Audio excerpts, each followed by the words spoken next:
Hello বন্ধুরা, সবাই কেমন আছেন? আশা করি ভালো। নতুন বছরের অনেক অনেক শুভেচ্ছা।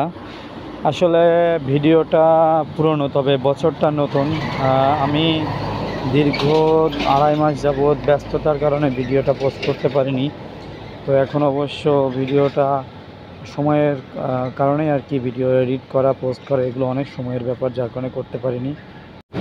তো এটা হচ্ছে আমাদের দুর্গাপূজার ভিডিও। আর আমি দীর্ঘ 8 বছর পরে সেই লাস্ট 15 সালে এবং সর্বশেষ দেখছি 15 সালে এবং 24 সালে। এটা আমার প্রথম পূজা উদযাপন, মানে 8 বছর মাঝখানে গ্যাপ। 8 বছর আমি কোনো দুর্গা পূজা দেখতে পারি না বাংলাদেশে। তার আগে দেখছি সিঙ্গাপুরে 2বার মাঝখানে। তো আর কি ফ্যামিলির সাথে প্রথম আমার পূজা দেখা, আমার মেয়ে, আমার স্ত্রী, আমার বোন আছে সাথে, আমরা সবাই মিলে ঘুরতে বেরোইছি। আর এটা হচ্ছে নবমীর দিন। তো এই পূজা তো দেখার আমরা বের হয়েছিলাম। যেহেতু আমাদের অনেক সময় আমরা নিতে পারিনি, কারণ আমরা সময় নিতে পারিনি, এর জন্য তার পরের দিনই আমার ফ্লাইট ছিল, সিঙ্গাপুরের ফ্লাইট ছিল বিজয় দশমীর দিন। তো আমরা ঘুরতে বের হয়েছি এবং পূজার ঠিক 4টা দিনে আমি ঘুরছি। পূজার আগেই প্ল্যান ছিল পূজার 4টা দিন ঘুরবে। এটা হচ্ছে নবমীর দিন।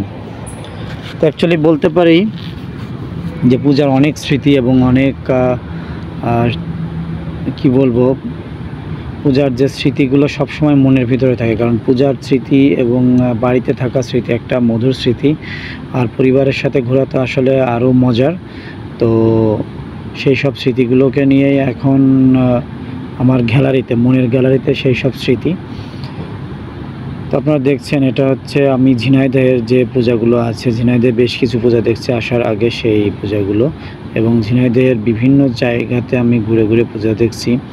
অবশ্য আসার আগে আমি বারবার এটা একটা কথাই বলি যে পূজা দেখা হচ্ছে একটা সময়ের, অনেক সময়ের ব্যাপার।